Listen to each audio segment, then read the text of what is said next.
নজর রাখবো। আপনারা জানেন যে ইতিমধ্যেই জোড়া ভূমিকম্পর ঘটনা ঘটেছে মায়ানমারে রিক্টার স্কেলে, যার মাত্রা ছিল 7.0 এবং 7.7। ভূমিকম্পের অভিঘাতে ভেঙেছে একাধিক বাড়ি, ব্যাংককে ভেঙে পড়েছে আস্ত একটা বহুতল, উপচে পড়েছে ইনফিনিটি পুলের জলও। কম্পন অনুভূত হয় দক্ষিণবঙ্গের একাধিক জেলাতেও এবং এই ভূমিকম্পের অভিঘাতের জের বাংলাতেও পড়েছে, কাঁপল কলকাতা সহ দক্ষিণবঙ্গ। মায়ানমারের কম্পন অনুভূত বাংলাতেও। আপনাদের একদিকে মায়ানমারের ছবি দেখাচ্ছি, অন্যদিকে সেখানে কিন্তু উদ্ধার কাজ তৎপরতা ছবিও উঠে আসছে এরই পাশাপাশি। ইতিমধ্যেই কিন্তু থাইল্যান্ডে এর ব্যাপক প্রভাব পড়েছে এবং আন্তর্জাতিক সংবাদ মাধ্যম সূত্র খবর যে 43 জন নিখোঁজ হয়েছে থাইল্যান্ডে এই ভূমিকম্পের অভিঘাতের জেরে। মায়ানমারের কম্পন অনুভূত হয় বাংলাতেও, কেঁপে ওঠে দক্ষিণবঙ্গের একাধিক জেলা, কলকাতা। জোড়া ভূমিকম্পে কাঁপল মায়ানমার রিক্টার স্কেলে, যার কম্পনের মাত্রা ছিল 7.0 এবং 7.7, এমনটাই কিন্তু জানাচ্ছে ন্যাশনাল সেন্টার ফর সিসমোলজি। দুটো ছবি পাশাপাশি দেখাচ্ছি আপনাদেরকে। একদিকে থাইল্যান্ডে ভাঙলো বহুতল, আস্ত বহুতল, সেগুলো ভেঙে পড়ে যায় তাসের ঘরের মতো। অন্যদিকে মায়ানমারে ভয়াবহ ক্ষয়ক্ষতি, এই মুহূর্তে কিন্তু উদ্ধার কাজও শুরু হয়েছে সেখানে, দেখতে পাচ্ছেন সেই ছবি। একদিকে থাইল্যান্ডে যে ব্যাপক প্রভাব পড়েছে সেই ছবি আপনাদেরকে দেখাচ্ছি, অন্যদিকে মায়ানমারে ভয়াবহ ক্ষয়ক্ষতি হয়েছে এই ভূমিকম্পের জেরে। জোড়া ভূমিকম্পের ঘটনা, জোড়া ভূমিকম্পে কাঁপল মায়ানমার।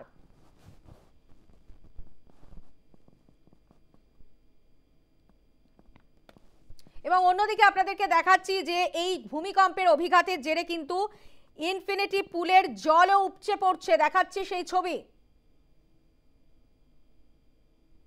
একদিকে একাধিক বাড়ি ভেঙে পড়েছে, আস্ত নির্মীয়মান বহুতল সেটা ভেঙে পড়ে, থাইল্যান্ডের ব্যাপক প্রভাব পড়েছে। অন্যদিকে মায়ানমারে ক্ষয়ক্ষতিও কিন্তু প্রচুর হয়েছে।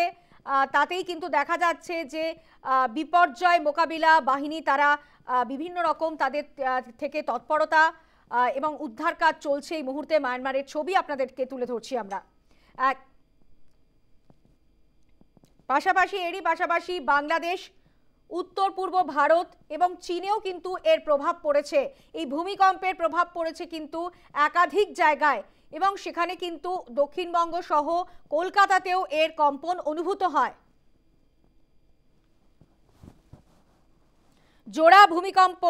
জোড়া ভূমিকম্পের ঘটনা মায়ানমারে, তাসের ঘরের মতো একাধিক বাড়ি ভেঙে পড়েছে, নির্মীয়মান বহুতল। থাইল্যান্ডের ব্যাপক প্রভাব পড়েছে এবং এরই পাশাপাশি বাংলাদেশ, চীন, বাংলা বিভিন্ন জায়গায় অর্থাৎ দক্ষিণবঙ্গের বিভিন্ন জেলাতেও কিন্তু এই কম্পন অনুভূত হয়। ইতিমধ্যেই ন্যাশনাল সেন্টার ফর সিসমোলজি জানাচ্ছে যে রিক্টার স্কেলে এই কম্পনের মাত্রা ছিল 7.7 এবং 7.20, অর্থাৎ যথেষ্ট ভয়াবহতা ছিল এই ভূমিকম্পের।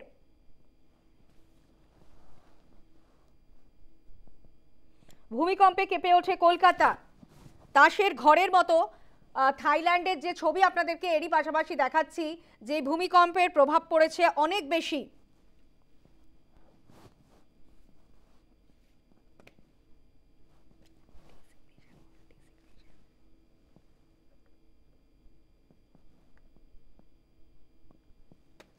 আমাদের সঙ্গে রয়েছেন সরাসরি বিশেষজ্ঞ সুজীব কর। সুজীব বাবু, আপনাকে নিউজ টাইমে স্বাগত জানাই। যে ঘটনা ঘটলো মায়ানমারে জোড়া ভূমিকম্প এবং যার প্রভাব কিন্তু বাংলাদেশ, চীন এবং বাংলাতেও পড়েছে, এই অভিঘাত ঠিক কতটা ছিল বলে মনে হচ্ছে এবং এর উৎসস্থলই বা ঠিক কোন জায়গায় ছিল? বেসিক্যালি ভূমিকম্পের উৎসস্থল ছিল ডাউকি চ্যুতিরেখা এবং ভারত মায়ানমার সীমান্তে যে হিমালয়ান ফল্ট লাইন রয়েছে, এই দুটো চ্যুতিরেখার সংযোগস্থলে। এর অবস্থান হচ্ছে মান্দালায় থেকে প্রায় 13 কিলোমিটার নর্থ ইস্ট এবং নাইপাই ডাউ থেকে প্রায় 243 কিলোমিটার সাউথ। এবং এই চ্যুতিরেখার সংযোগস্থলে সংঘটিত হওয়ার ফলে বেসিক্যালি ডাউকি চ্যুতিরেখা দিয়ে ইয়োশিন হিঞ্জ হয়ে কলকাতাতে ভূমিকম্প এসেছে। এছাড়া সমগ্র উত্তর পূর্ব ভারতও এই ডাউকি চ্যুতিরেখার সাথে সংযুক্ত, সেই কারণের জন্য উত্তর পূর্ব ভারতে কম্পন সংঘটিত হয়েছে এবং তার সাথে সাথে কম্পন সংঘটিত হয়েছে উত্তরবঙ্গ। এছাড়া মায়ানমারের এই সীমান্ত বরাবর সংযুক্ত রয়েছে হিমালয়ান ফল্ট লাইন যার সাথে ইন্দো অস্ট্রেলিয়ান প্লেটের প্রান্তবর্তী অংশ সংযুক্ত। সেই কারণের জন্য ব্যাংকক এবং দক্ষিণ পূর্ব এশিয়ার উপরেও কিন্তু এই ভূমিকম্পের প্রভাব পড়েছে। দুখানা ভূমিকম্প সংঘটিত হয়েছে, একটার থেকে আর একটার দূরত্ব হচ্ছে প্রায় 10 কিলোমিটারের কাছাকাছি। দুটো উপকেন্দ্র, একটি ভূমিকম্পের উপকেন্দ্রে ভূমিকম্প সংঘটিত হয়েছে 7.7 রিক্টার স্কেলে এবং আরেকটিতে 6.4 রিক্টার স্কেল। বেসিক্যালি এই দুটো অঞ্চলই কিন্তু অত্যন্ত সেনসিটিভ অঞ্চল। আপনারা জানেন ইন্দো অস্ট্রেলিয়ান যে প্লেট, যার উত্তরে ভারতবর্ষ এবং দক্ষিণে অস্ট্রেলিয়া, এই প্লেটের একমাত্র পাত অবনমন অঞ্চল হচ্ছে এই ভারত মায়ানমার সীমান্ত। বেসিক্যালি এই ভূমিকম্পের ফলে ভারত মায়ানমার সীমান্ত দিয়ে ভারতীয় পাতের কিছু ভূখণ্ড অবনমিত হলো, অর্থাৎ মাটির তলায় প্রবেশ করলো এবং লাউরেশিয়ান প্লেটের খানিকটা অংশ উপরের দিকে উঠে এলো, যা কিন্তু ইন্ডিকেট করছে যে এই অবনমন মানে পরবর্তীকালে হিমালয়ান জোনের উপরে নতুন করে আবার ভূমিকম্পের ইঙ্গিতকে বহন করে নিয়ে এলো এবং সমগ্র ভারতীয় ভূখণ্ড কিন্তু এই ভূমিকম্পের ফলে অনেকাংশে তার ব্যালেন্সটাকে হারিয়ে ফেললো।